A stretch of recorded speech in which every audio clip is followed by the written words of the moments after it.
Senhor, sem a Tua pessoa, nós não temos como compreender a Tua palavra de modo profundo. Nós expressamos o nosso desejo de que o Senhor venha a nós, se manifeste e nos ensine, abrindo a nossa mente, retirando as nossas deficiências, superando, Pai, as nossas distrações, para que nós venhamos a acolher a Tua palavra com alegria. Então nos instrua e realiza essa obra grandiosa para a Tua glória e para o nosso bem. Nós pedimos isso no nome do Teu Filho Jesus. Amém. Vamos, irmãos, ao texto sagrado de 1 Coríntios capítulo 2. Já deixa aberto aí, 1 Coríntios capítulo 2.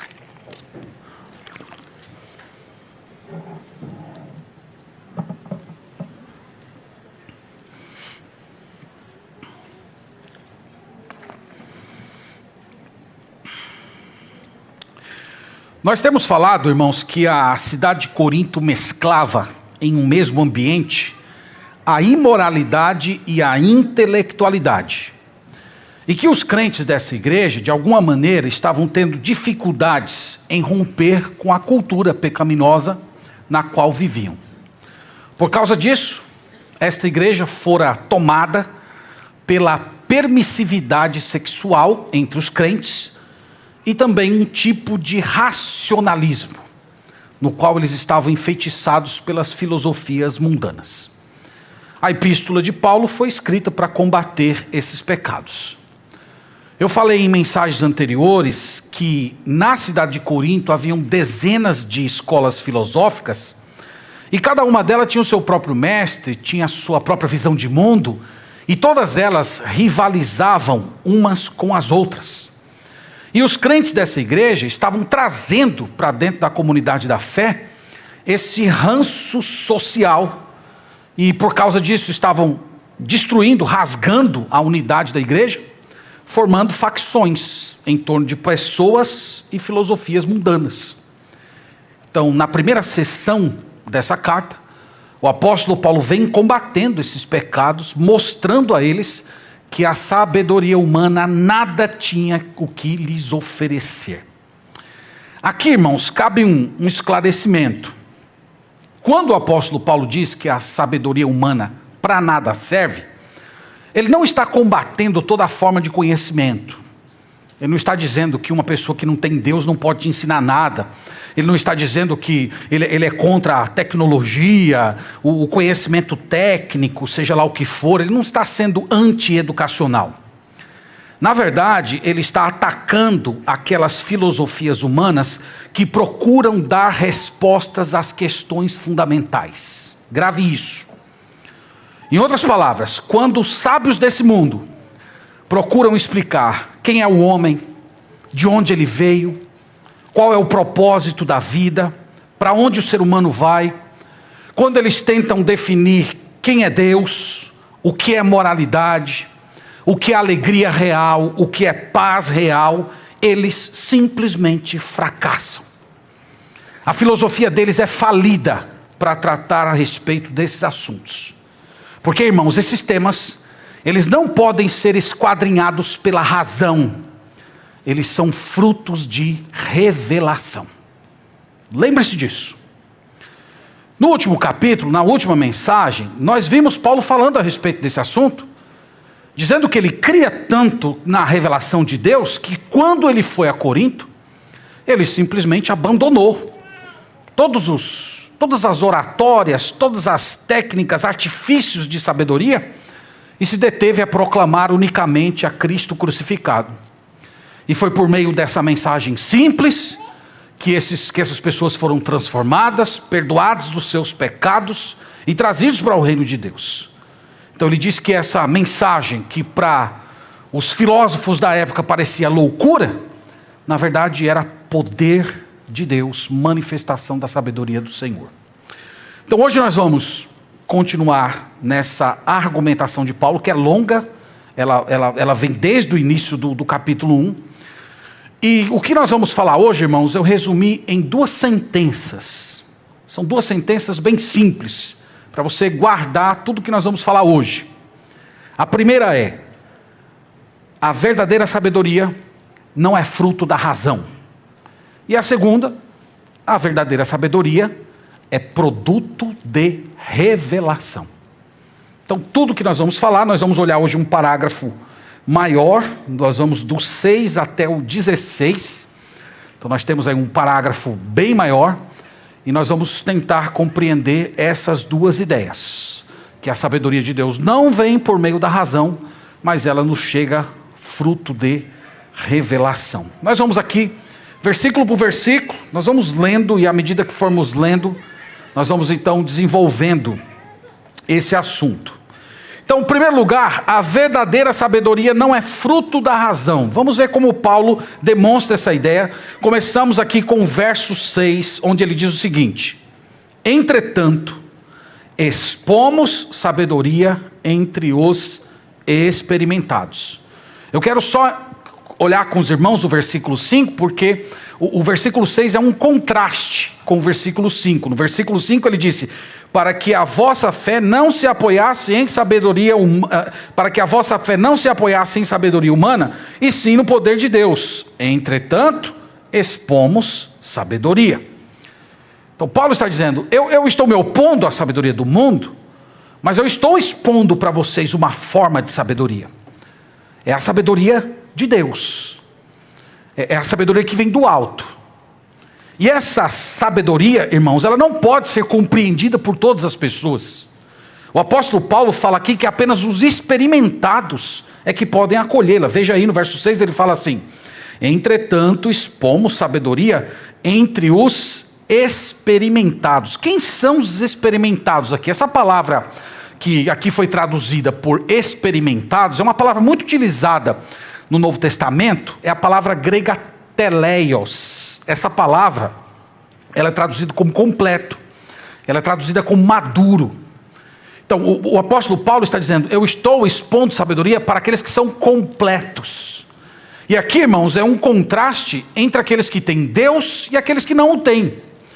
Aqueles que são de Deus, eles são completos. Em que sentido? Eles são completos em Cristo. Eles receberam as faculdades espirituais de Cristo. Por isso eles podem compreender a realidade humana.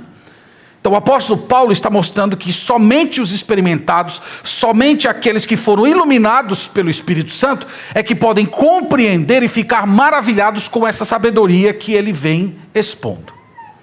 Ele acrescenta que essa sabedoria que ele está falando não pertence a esse mundo. Veja aí comigo, ele diz assim: entretanto, expomos sabedoria entre os experimentados, não porém a sabedoria deste século. Isto é, quando ele fala de sabedoria desse século, ele está falando de um tipo de conhecimento que ocorre no fluxo da história humana. Ele diz: não é esse. Não é a sabedoria que foi desenvolvida durante a história humana. Segundo lugar, ele diz: nem a dos poderosos desta época, isto é, ela não pertence aos grandes desse mundo. Poderosos aqui se refere tanto aos governantes como aos filósofos. Então ele diz: a sabedoria que eu estou falando não é do fluxo da história, não pertence também aos grandes desse mundo. E ele prossegue dizendo: e que se reduzem a nada, os quais se reduzem a nada.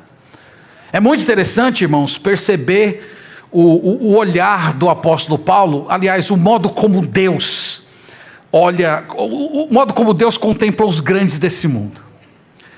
Os irmãos sabem que as pessoas comuns, quando estão diante dos grandes desse mundo, elas ficam admiradas. Alguns até entram em histeria, alguns desmaiam quando ficam perante algum tipo de celebridade.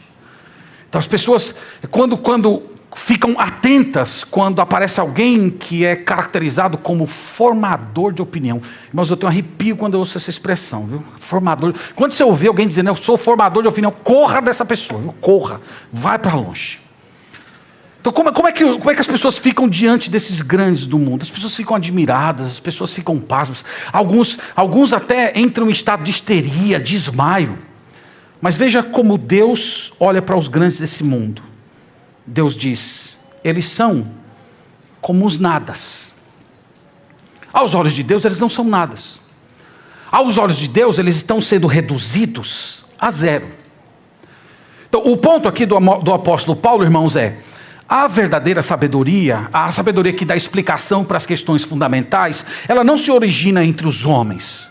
Não tem como você conhecer o Deus Trino por meio de investigação racional. E isso, irmãos, inclusive, inclui todas as religiões desse mundo. Todas as manifestações religiosas não passam de esforços humanos para encontrar Deus. Só que o problema é que Deus não pode ser encontrado. É Deus que nos encontra. É Ele que se revela. Lucas 19, versículo 10 diz: o Filho do Homem veio para buscar e salvar aquele que estava perdido. Então, meus irmãos, uma vez que essa sabedoria que Paulo diz aqui, defende, não se origina do mundo, não tem nada a ver com os poderosos dessa época, de onde ela vem? Verso 7, veja só que bonita essa declaração. Mas falamos a sabedoria de Deus em mistério, outrora oculta, a qual Deus preordenou desde a eternidade para a nossa glória. Então vamos fracionar aqui o versículo. De onde vem a sabedoria que ele está falando? Primeiro ele diz, ela vem de Deus. Ela se origina no Criador. Ele está dizendo que Deus, o Deus vivo e verdadeiro, é a fonte de todo conhecimento, e que somente nele residem todas as respostas que o coração humano tenta encontrar até hoje. Segundo lugar, ele diz que essa sabedoria é mistério, é oculto no passado. Nós falamos muitas vezes aqui na igreja que a palavra mistério tem a ver com certas verdades que não podem ser acessadas pela mente humana, mas que Deus escolheu revelar. Então essa sabedoria que ele está falando não pode ser conhecida, ela é misteriosa para a mente humana, mas Deus revela, isto é, Deus dá a conhecer certos aspectos de sua pessoa e de seu plano que outrora estiveram ocultos. Terceiro lugar, ele diz que essa sabedoria, que ele chama de mistério, é antiga. Ele diz que preordenou desde a eternidade. Isso, irmãos, é uma coisa interessantíssima. Antes do tempo começar, Deus já havia concebido esse maravilhoso plano de salvação que nós adentramos hoje por meio do Senhor Jesus Cristo. Então ele desde antes de dizer haja luz, desde antes dele criar o tempo, ele já havia concebido todo o seu plano de salvação. E tudo isso tinha um propósito. No final do versículo ele diz que tudo isso foi feito para a nossa glória. Irmãos, essa declaração, ela é simplesmente poderosa. Deus ordenou, Deus planejou, Deus fez tudo aquilo que nós conhecemos em termos de história de salvação, e Ele fez isso com um propósito. Ele fez isso para a nossa glória. É glorioso isso, irmãos. Aqui eu não sei se vocês percebem, mas tem um contraste muito forte. Enquanto os grandes desse mundo estão sendo reduzidos a nada, os insignificantes desse mundo, que é o povo de Deus, um dia irá compartilhar daquela glória que só pertence ao Senhor Jesus Cristo. Deus reduz os grandes e Ele exalta aqueles que são pequenos. Então, irmãos, essa é a sabedoria de Deus. Ela é divina, ela é oculta, ela é eterna e ela diz respeito à glorificação dos santos. E sabe, meus irmãos, qual é a grande prova que as pessoas importantes desse mundo jamais conheceram a sabedoria divina? Paulo dá uma prova, para não deixar dúvida, no versículo 8. Veja aí comigo a prova de que os grandes desse mundo nunca entenderam a sabedoria de Deus. Ele diz assim: sabedoria essa que nenhum dos poderosos deste mundo conheceu, porque se a tivessem conhecido, jamais teriam crucificado o Senhor da glória. Então Paulo está dizendo assim: se os grandes daquela geração, e aqui ele está se referindo aos líderes judeus, aos oficiais romanos, se aqueles homens tivessem conhecido a Deus verdadeiramente, eles jamais teriam crucificado o Senhor da glória. O Senhor Jesus Cristo, irmãos, é apresentado na Bíblia como sendo a suprema manifestação da sabedoria de Deus, pois nele estão escondidos todos os tesouros de sabedoria, como diz Paulo lá em Colossenses. E se esses homens fossem sábios, se esses homens fossem inteligentes como eles se acham, eles teriam reconhecido isso. Eles não teriam matado o Senhor da glória, eles teriam se curvado diante dele. O que ele está dizendo, irmãos, é que os eruditos, os poderosos, os importantes, os grandes, eles cometeram a maior atrocidade, eles produziram, irmãos, a maior injustiça, a maior tolice da história humana. Eles penduraram na cruz o Senhor da glória. Eles não são sábios, eles entenderam tudo errado, eles achavam que estavam crucificando um impostor messiânico, quando na verdade eles estavam matando a Deus encarnado. Então Paulo está dizendo: percebem? Porque a sabedoria do homem não serve para nada. Percebe? Se servisse, eles não teriam feito o que eles fizeram. A sabedoria desse mundo, irmãos, sempre, de alguma maneira, vai procurar banir o Senhor Jesus Cristo. Em seguida, o apóstolo fortalece essa ideia da ignorância dos sábios, citando um conjunto de passagens do profeta Isaías. Aqui ele juntou várias passagens e colocou numa única frase, de uma forma um pouco livre. No verso 9, diz assim: mas como está escrito, nem olhos viram, nem ouvidos ouviram, nem jamais penetrou em coração humano, o que Deus tem preparado para aqueles que o amam. Esse versículo, irmãos, é memorizado por muitos crentes, e ele é muito utilizado fora de contexto. A gente usa esse texto para falar a respeito do céu. Esse versículo é utilizado em culto fúnebre. Então está lá a pessoa e diz: olha, nem olhos viram, nem o que Deus preparou, é maravilhoso, os céus e tal. Irmãos, esse texto, ele não está falando sobre esse assunto. Esse texto não está dizendo que você, que é de Deus, não pode compreender o céu. Esse versículo está dizendo que o incrédulo não pode compreender o Evangelho.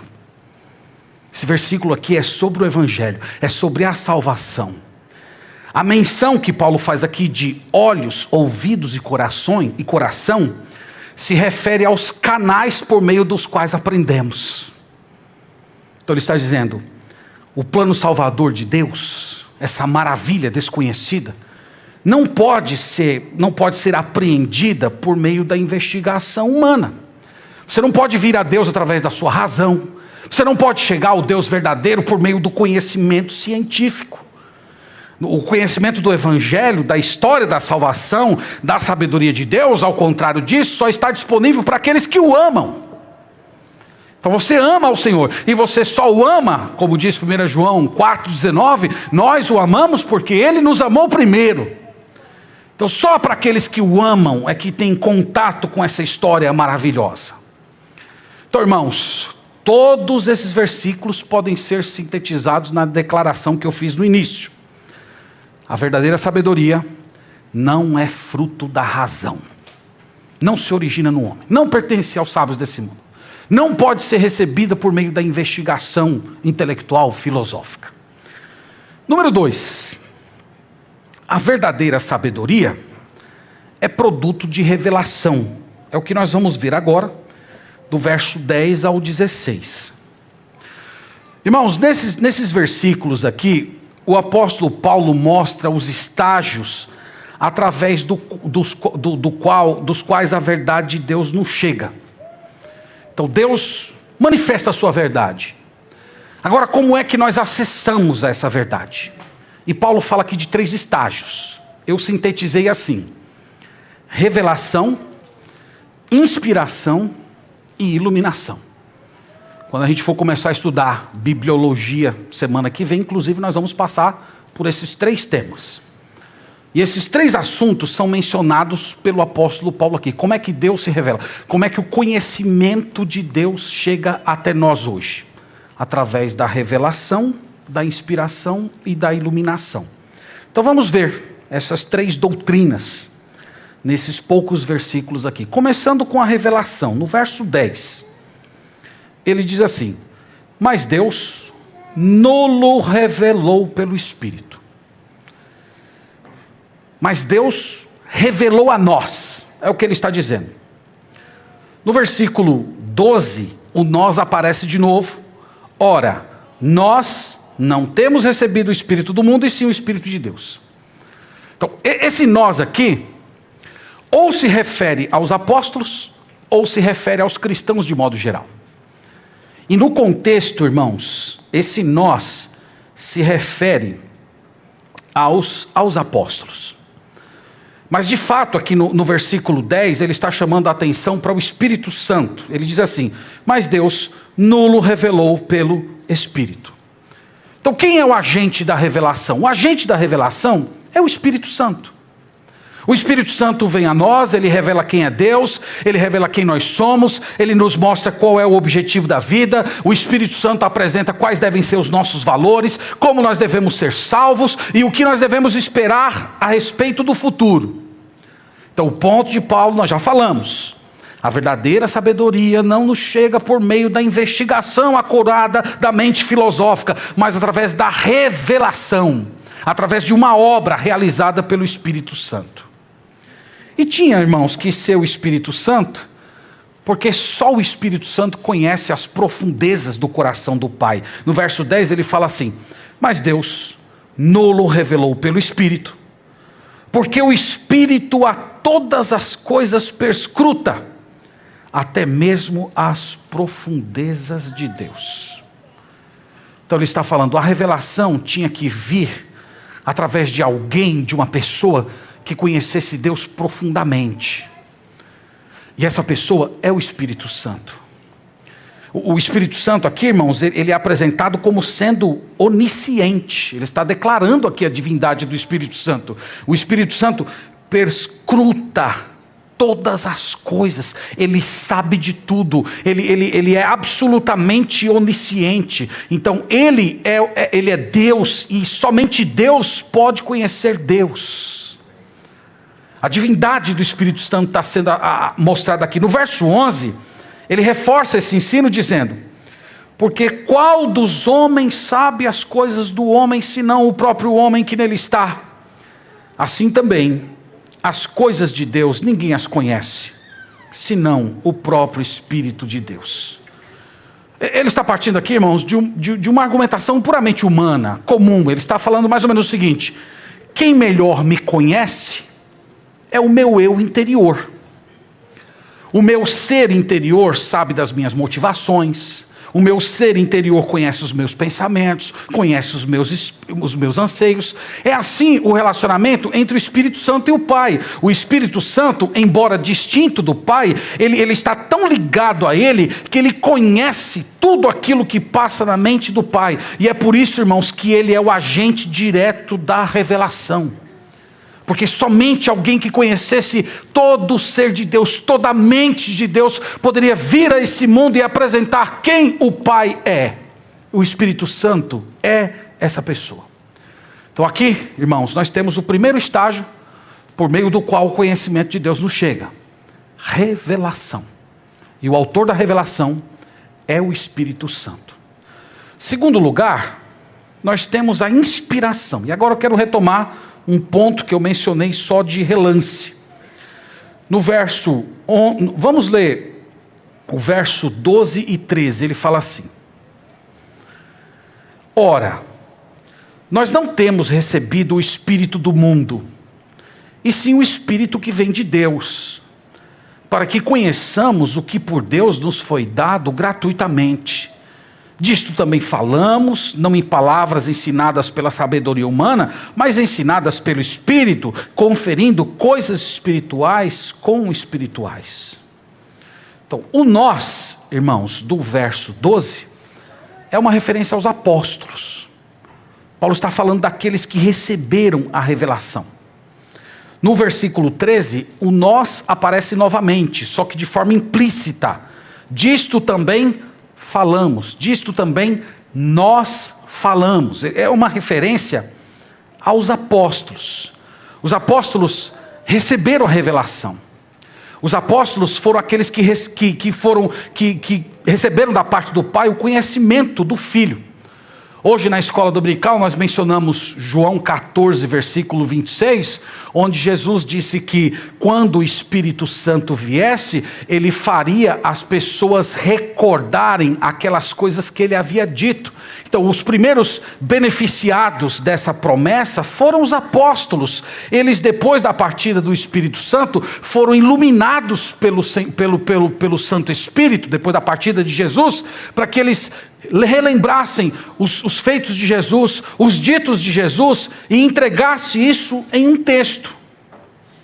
E é por isso que ele diz aqui que os apóstolos não receberam o espírito desse mundo. Essa expressão, irmãos, espírito desse mundo, é para se referir àquele princípio pecaminoso que opera nos corações daqueles que não creram ainda.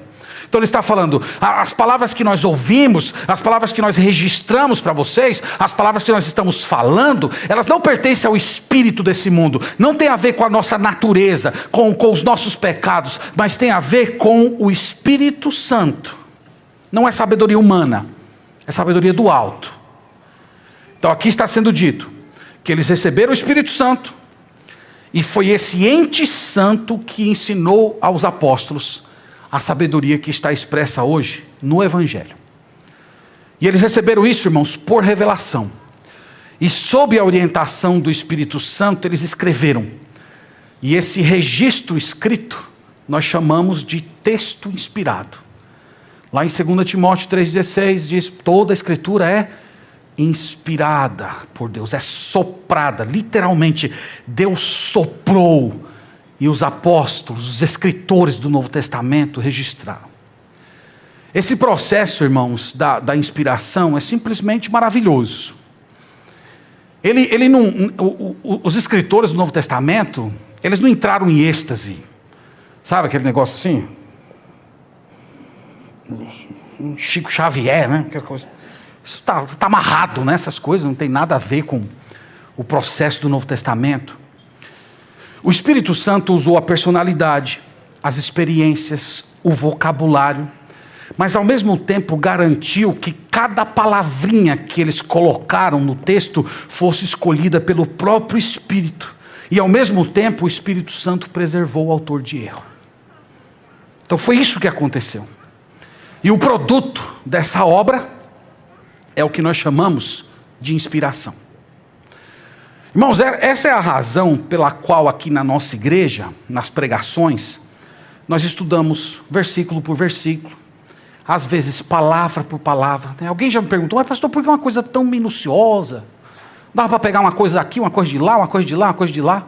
Normalmente as heresias são construídas assim, né? Pega uma informação daqui, pega outra de lá e vai construindo uma teologia que não tem base bíblica. Nós fazemos isso, irmãos, porque nós cremos que o Espírito Santo de Deus revelou as palavras. Não é que o Espírito Santo entregou uma ideia e disse, coloca a ideia aí com os seus próprios conceitos. Não. O Espírito Santo escolheu as palavras, soprou as palavras. Palavras que faziam parte do vocabulário deles. As clarificações que às vezes o autor faz no texto, explicar, o apóstolo Paulo usa muitas metáforas da vida cotidiana do primeiro século, tudo isso foi soprado pelo Espírito Santo. Então Deus nos deu palavras, Deus nos deu um texto. É por isso que nós amamos esse livro, é por isso que nós incentivamos os irmãos a lerem esse livro, é por isso que nós pregamos esse livro em versículos, passando capítulo por capítulo, às vezes demorando mais de um ano na avaliação de um único texto, porque, irmãos, eu não me sinto no direito de editar Deus. O Senhor entregou assim. Quem sou eu para dizer que tem uma maneira melhor de apresentar as verdades dele para a igreja, senão aquela que ele mesmo estabeleceu? Então, amados, essa é a segunda etapa pela qual o conhecimento de Deus nos chega. Nós falamos da revelação, que se trata de Deus se mostrando, essa revelação nos chega pelo Espírito Santo, e a segunda etapa é a inspiração, que tem a ver com o registro dessas informações a respeito de Deus. O terceiro elemento do conhecimento de Deus é a iluminação. Tem algumas pessoas que leem a Bíblia, que estudam a Bíblia, mas não compreendem a Bíblia. Algumas pessoas têm contato com o texto sagrado, mas não são transformados. Há outras pessoas que estudam a Bíblia e acabam afirmando coisas que a Bíblia nega. Por exemplo, há pessoas que estudam sobre Jesus e dizem: Jesus não é Deus. Já recebeu uma dessas pessoas na sua casa? O maior castigo que pode acontecer na vida de um crente no domingo é não vir para a igreja e receber uma testemunha de Jeová em casa. Então você recebeu punição divina, não veio aqui ouvir a palavra, vai ouvir a heresia em casa, né? Para aprender e não ficar mais no domingo, perdendo tempo. Irmãos, o ponto é, por que algumas pessoas simplesmente leem a Bíblia e não se rendem à verdade da Escritura? A resposta é que o Espírito Santo tem que transformar essa revelação em um ato pessoal. E isso acontece por meio da iluminação. É disso que Paulo fala no verso 14 e 15. Vamos ler aqui. Ele fala assim: ora, o homem natural não aceita as coisas do Espírito de Deus, porque eles são loucura, e não pode entendê-las, porque elas se discernem espiritualmente. Porém, o homem espiritual julga todas as coisas, mas ele mesmo não é julgado por ninguém. Vocês devem ter percebido o contraste entre homem natural e homem espiritual. A palavra homem aqui está sendo utilizada de maneira geral, é para se referir à humanidade, inclui aqui homem e mulher. E homem natural, irmãos, é uma descrição usada para falar da pessoa sem Deus. O homem natural é o homem que não tem o Espírito Santo.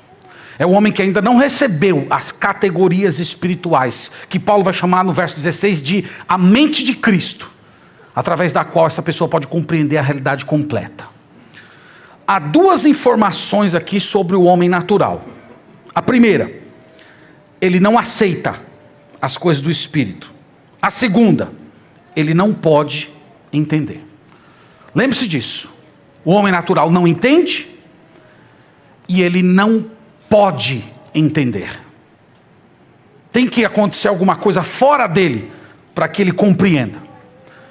Então ele não aceita. Ele não aceita, aliás, para a pessoa que não tem o Senhor, a mensagem mais maravilhosa do mundo é ilógica. Quantas vezes eu já escutei gente me dizendo isso? Olha, o que é que eu tenho a ver com um sujeito que morreu pendurado numa cruz há 2000 anos atrás? Eu não tenho nada a ver com isso. O que é que eu tenho a ver com um hebreu, um judeu, que no primeiro século pregou algumas coisas lá sobre amor e tal, e morreu por causa disso? Eu não tenho nada a ver com essa história. Então isso, para a pessoa que não tem o Senhor, irmãos, o texto diz aqui, ele não aceita as coisas do Espírito de Deus, porque são loucura. Não entra na cabeça dele essa mensagem de que ele precisa se arrepender e crer no Senhor para receber salvação. Ele não crê, ele acha que pode se salvar, pode viver a sua vida à parte do Senhor. Ele não tem discernimento espiritual, ele está morto nos seus delitos e pecados, ele é incapaz de compreender com o coração. Hoje na leitura pública, nós lemos o Salmo 119, versículo 18. Abre os meus olhos para que eu contemple as maravilhas da tua lei. Esse versículo combina perfeitamente com o que nós estamos falando aqui. Deus deu uma lei. Deus revelou a sua lei. Essa lei é maravilhosa. Mas para eu apreendê-la, para eu considerá-la maravilhosa, não basta Deus apenas ter me dado ela. Ele tem que fazer o quê? Abrir os meus olhos. Isso é iluminação. A lei de Deus é a revelação. O abrir os olhos para compreendê-la, se encantar com ela e saber que você precisa dela. Isso é o ato de iluminação. E o apóstolo está dizendo, o homem natural não entende essas coisas. Ele nem quer e nem pode. Ele não pode usar a sua razão, investigar a Bíblia, chegar ao conhecimento do Deus verdadeiro, se converter e ser salvo. Ele não pode fazer isso. É só o Espírito Santo que lança luz sobre as trevas. No verso 15, ele fala sobre o homem espiritual, que é aquele que conheceu o Senhor, é aquele que já é convertido, é aquele que tem o Espírito Santo. Ele diz duas coisas interessantes aqui sobre o homem espiritual. Ele diz assim: o homem espiritual julga todas as coisas. O que significa isso? Não é que nós saímos por aí julgando todo mundo, você é isso, você é aquilo, julgando o comportamento, a vida das pessoas. Não é sobre isso. A ideia de julgar aqui, irmãos, é de avaliar. O homem espiritual é aquele que pode avaliar todas as coisas do ponto de vista da eternidade. O Espírito Santo está presente no seu coração e funciona como uma bússola no interior dele, orientando seus pensamentos, conduzindo a sua vida a estar em conformidade com a palavra, a entender esse mundo à luz daquilo que Deus revela. Então é nesse sentido que ele julga todas as coisas. Ele possui uma mentalidade diferente da do mundo. Ele pode compreender a realidade de um jeito que a pessoa mais inteligente que não conhece o Senhor não pode compreender. Então ele diz: o homem espiritual julga todas as coisas, mas ele mesmo não é julgado por ninguém. O sentido aqui, irmãos, é que os descrentes, eles são incapazes de julgar o homem espiritual. A ideia é que aqueles que não conhecem o Senhor, eles possuem critérios limitadíssimos. Eles não avaliam a vida a partir da eternidade. Eles não consideram a vida à luz da revelação da Escritura. E é por isso que eles não podem julgar. Eles são incapazes de fazer uma avaliação correta da vida daqueles que amam ao Senhor. Eles não podem. O verso 16 apenas reforça esse argumento, dizendo assim: pois quem conheceu a mente do Senhor, que o possa instruir? Nós, porém, temos a mente de Cristo. Então esse versículo aqui ele está conectado ao 15. Porque o mundo não pode julgar os crentes, porque eles falham em compreender quem somos, os nossos valores e a nossa esperança futura, porque eles não possuem a menor condição de nos instruir a respeito das questões fundamentais da vida, porque eles não têm a mente de Cristo. Eles não têm. Nós, pela graça de Deus, pela bondade, misericórdia do Senhor, recebemos a mente de Cristo. É por isso que nós podemos julgar todas as coisas. Mas eles não. Eles não foram iluminados, eles estão em trevas. Como é que uma pessoa, irmãos, que está em trevas, como é que uma pessoa cega pode orientar o caminho de alguém que enxerga e está andando na luz? É impossível. Então esse é o ponto aqui do apóstolo Paulo. Considere, irmãos, esse verso 16. Agora, deixe-me colocar para vocês dentro de uma outra moldura. Todo esse conhecimento glorioso que nós recebemos pelo ministério da iluminação do Espírito Santo, que nós éramos pecadores perdidos, que nós éramos condenados ao inferno e à ira do Senhor, mas que Deus planejou eternamente enviar o seu Filho para realizar um pagamento pelos nossos pecados, para que no novo céus e na nova terra se constitua uma nova sociedade na qual não haja mais a possibilidade do pecado entrar, porque o pecado já foi vencido por Cristo, e que as nossas iniquidades foram lançadas na cruz. Junte isso, irmãos, todas as promessas que Deus fez: glorificação dos nossos corpos, vida eterna, impecabilidade, um estado eterno de comunhão e alegria com Deus Trino. E toda essa esperança futura, magnífica, irmãos, sendo trazida para o presente, para os nossos corações pelo Espírito Santo, moldando o nosso comportamento, nos dando poder para nos arrepender dos pecados, viver para o Senhor, honrando em todas as nossas atividades. Toda essa realidade que eu acabei de descrever, ela pode ser resumida nessa expressão: a mente de Cristo. Tudo isso. Todos esses processos, toda essa sabedoria divina, irmãos, que começa desde a eternidade passada e vai até a eternidade futura. Tudo isso é a mente de Cristo. E qual é o ponto do apóstolo Paulo? O mundo não conhece esse processo. O mundo nada sabe a respeito dessas informações. É por isso que eles não podem avaliar a vida corretamente. É por isso que eles não podem nos julgar, nos avaliar. Porque eles não possuem essa mentalidade. Então, irmãos, sintetizando aqui tudo o que nós falamos, eu resumi esse parágrafo em duas grandes ideias. A verdadeira sabedoria não é fruto da razão.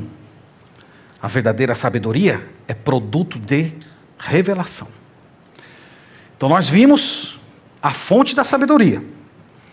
Ela vem de Deus, ela é antiga, antes do tempo, e Deus ocultou, escondeu das grandes mentes desse mundo, e ela nos chega por meio do Espírito Santo.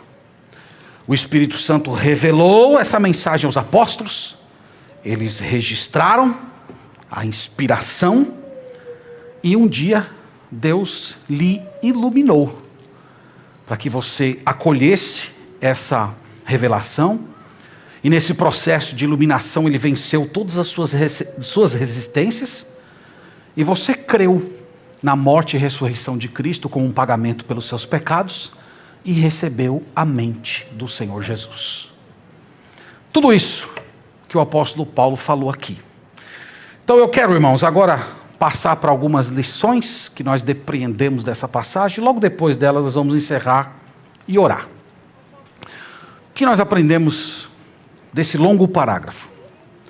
Em primeiro lugar, irmãos, nós aprendemos que se nós queremos conhecer a Deus verdadeiramente, nós temos que parar de procurar esse conhecimento em nós. Nós não podemos ficar buscando Deus em nossos pensamentos, em nossas fantasias, em nossos sentimentos. Tem pessoas que estão, de alguma maneira, tentando obter alguma forma de revelação divina através das suas próprias intuições. Então tem gente que acredita numa revelação de Deus que vem por meio dos arrepios. Está falando uma coisa, olha, me arrepiei todo.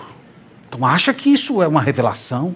Outros que têm uma intuição, uma convicção muito forte, que de repente dizem, olha, Deus está falando comigo agora. Irmãos, se nós queremos conhecer o Senhor e como Ele se manifesta, nós temos que ler a palavra de Deus. Nós temos que conhecer a Bíblia. A Bíblia é a janela por meio da qual nós vamos contemplar o Deus vivo e conhecer a sua revelação. Essa semana eu estava conversando com uma pessoa, nós estávamos falando sobre esse assunto e estávamos tratando a respeito das imagens que são utilizadas pelo romanismo.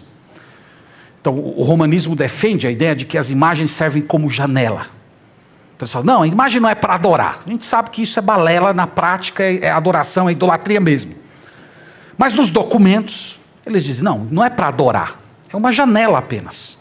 Então, através daquela janela, você contempla o que está do outro lado, que é a realidade espiritual, Deus, Jesus Cristo, por aí vai.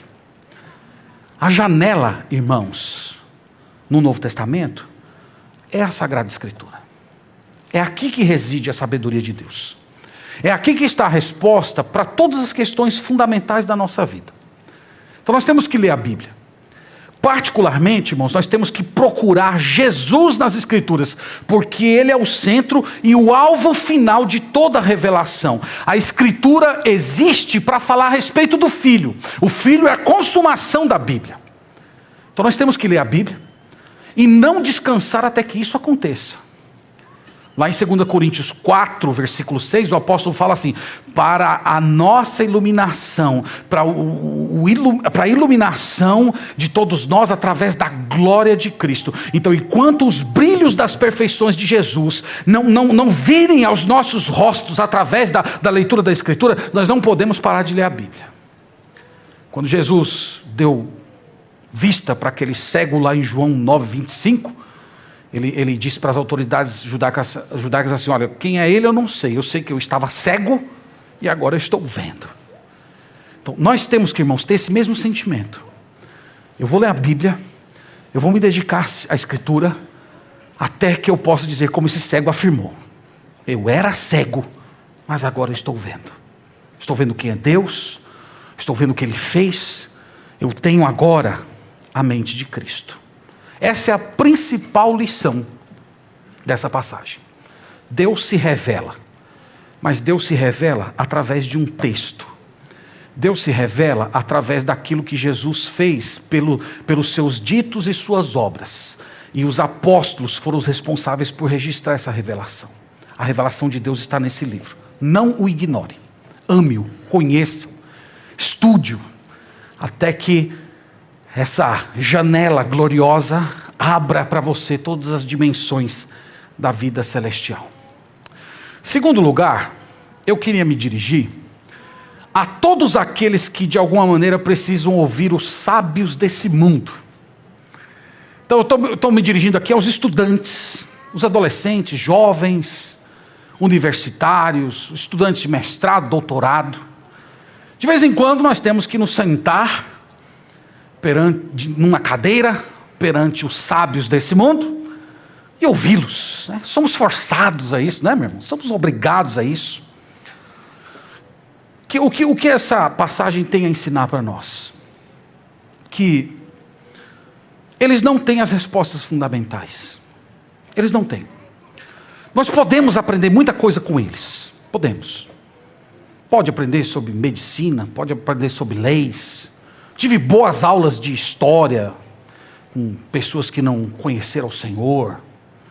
Você pode aprender alguma coisa sobre política, sobre vida social. Então você pode aprender alguma coisa, mas aquelas questões fundamentais, a origem do universo, de onde o ser humano veio, a identidade do homem, como lidar com as questões da alma, as questões eternas, lembre-se, eles nada têm a lhe ensinar. O texto diz que Deus ocultou deles esses assuntos. Então eles não têm as respostas fundamentais. Na verdade, irmãos, quando se trata das questões fundamentais, esses homens vivem perdidos em um mar de relativismo. Cada um fala uma coisa. Cada um tem uma opinião. Cada um tem uma visão. Todos eles estão ali metidos em alguma forma em propostas hedonistas. Olha, a vida é buscar o prazer, é fazer aquilo que você quer. E eles vivem ali, irmãos, pulando de sensação em sensação, caminhando para a perdição sem se dar conta. Então eles se apresentam como sendo resolvidos, senhores de si mesmo, quando na verdade estão em trevas. Eles estão mortos espiritualmente, caminhando para a perdição. Essa semana um irmão me mandou esse irmão trabalha numa grande empresa, e ele recebeu uma cartilha lá para orientação dos funcionários da empresa a respeito da linguagem neutra. Então, falando o que é a linguagem neutra, por que se deve usar a linguagem neutra, e a maneira de você demonstrar empatia, de você mostrar o cuidado, a ideia de se colocar no lugar do outro. A sabedoria humana, irmãos, está tão falida na nossa geração, que eles sequer sabem mais definir o que é um homem e o que é uma mulher. Eles não sabem. Eles não sabem nem mais utilizar o idioma. Eles não sabem sequer se comunicar. Então, é dessa maneira que funciona a sabedoria humana. A sabedoria humana, irmãos, grave bem isso. Ela não lhe instrui. A sabedoria humana simplesmente procura conciliar você com os pecados. É isso. Então, quando se trata da sabedoria humana, é isso que nós recebemos. Propostas sobre como nós podemos viver em paz com os nossos próprios pecados. Então, para todos vocês que precisam se sentar diante dos sábios desse mundo, se lembrem dessas coisas. Estude, aprenda tudo aquilo que você puder, seja um bom aluno, mas quando essas pessoas começarem a falar a respeito das questões fundamentais, ignore. Ignore. Lamente, ore, mas lembre-se, eles não têm as respostas. Segundo lugar, falando ainda com essa turma, não espere ser compreendido pelos grandes desse mundo. Não espere. Não espere essas propostas de acolhimento, essas propostas de ser recebido, de ser respeitado nos seus conceitos. Não espere isso do mundo. Isso aí só existe para aqueles que são iguais a eles. Lembre-se, nós vimos aqui, eles não aceitam a sabedoria de Deus, eles não respeitam a sabedoria de Deus, eles consideram loucura tudo aquilo que vem do Senhor. Eles não podem compreender, nós vimos aqui o porquê, eles não foram iluminados pelo Espírito Santo. Se esses homens, meus irmãos, estivessem no primeiro século, eles também estariam entre aqueles que crucificaram o Senhor da glória. Mas já que eles não podem matar o Senhor Jesus Cristo hoje novamente, eles estão procurando banir Jesus das suas conversas, dos seus ambientes. Então essa rejeição a Jesus, ela tem atravessado, irmãos, toda a história. Portanto, não espere ser compreendido, não espere respeito pelos valores da Escritura, não espere admiração pela moral bíblica, que fala de castidade, casamento, pureza, fidelidade conjugal, honestidade. Eles não vão acolher isso, essas coisas. Nós vimos aqui, irmãos, elas não são sobre razão humana, elas são sobre revelação divina. Então nós não podemos ter essas pretensões. Vamos, portanto, cultivar a mente de Cristo e parar de ter medo da reprovação dos incrédulos desse mundo. Irmãos, eu gostaria de terminar chamando todos vocês a agradecer a Deus pela mente de Cristo. A mente de Cristo é uma das grandes dádivas da nossa salvação. Vamos agradecer a Deus por essa mente. Vamos agradecer a Deus pelo ato de iluminação do Espírito Santo que um dia superou a nossa descrença. Vamos agradecer a Deus por isso. Vamos agradecer pela obra do Espírito Santo, esse ministério glorioso do Espírito Santo, que pega fatos que aconteceram há quase 2000 anos atrás, e ele faz com que esses fatos se tornem reais, transformadores para nós nos dias de hoje. Foi ele que nos revelou a mente de Cristo. Foi ele quem agiu para que houvesse a inspiração do texto sagrado, e é ele hoje ainda que continua abrindo os nossos olhos para nós nos maravilharmos na lei do Senhor. Que Deus nos abençoe e encha o nosso coração de gratidão por essa obra magnífica do Espírito Santo. Amém? Vamos orar ao Senhor nesse momento. Obrigado, Senhor, pela revelação da Tua glória na pessoa do Senhor Jesus Cristo. Obrigado pela sabedoria que foi comunicada ao Senhor na pessoa do Senhor Jesus, e por Tua obra através dos apóstolos e profetas, providenciando para que toda essa história magnífica de salvação fosse registrada. Nós te agradecemos, Senhor, por tudo isso. Nós te agradecemos pela mente de Cristo. Nós te agradecemos, Senhor, por toda essa realidade magnífica do Teu plano, que perpassa de eternidade a eternidade, e que foi comunicada à nossa mente pelo ato iluminador do Espírito Santo. Te agradecemos por isso, Pai. E oramos para que o Senhor nos dê discernimento para nos relacionarmos com os sábios desse mundo.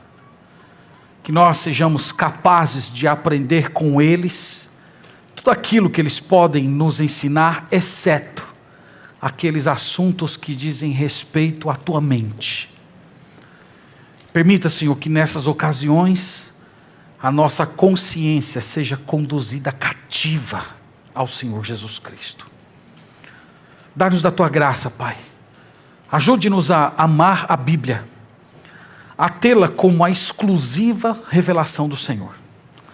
Ajude-nos, Senhor, a deixar de lado as nossas próprias impressões, intuições, pensamentos a respeito de Ti, e nos agarrarmos somente à Tua palavra, como uma forma de Te conhecer. Pedimos as Tuas bênçãos, realiza essa obra gloriosa na nossa vida. Nós pedimos isso no nome do Senhor Jesus. Amém.